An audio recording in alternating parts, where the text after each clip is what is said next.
నమస్కారం రైతు సోదరులారా, my farming my passion daily market అప్డేట్స్కు స్వాగతం. కందులు. ఈరోజు కందుల మార్కెట్లో ఎక్కువ చోట్ల మందగమనం కనిపించినప్పటికీ ముగింపు సమయానికి అకోలా వంటి కొన్ని ప్రధాన కేంద్రాల్లో స్వల్ప రికవరీ కనిపించింది.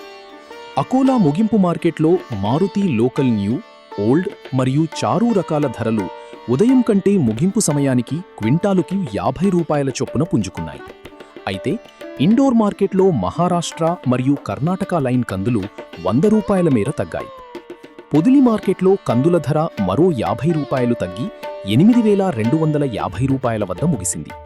మాచర్లలో పొదిలి ఓల్డ్ కందులు 50 రూపాయలు తగ్గి 8,150 రూపాయలకు పడిపోగా, సార్టిక్స్ పాలిష్ కందిపప్పు 10,750 రూపాయల వద్ద ముగిసింది. వినుకండలో కందులు 8,050 రూపాయలు, సార్టిక్స్ పప్పు 10,750 రూపాయలుగా ఉన్నాయి. హైదరాబాద్లో కందుల ధర 7,975 నుండి 8,000 రూపాయల వద్ద స్థిరంగా ఉంది. సూర్యాపేటలో 7,329 నుండి 7,360 రూపాయల మధ్య ట్రేడ్ అయింది.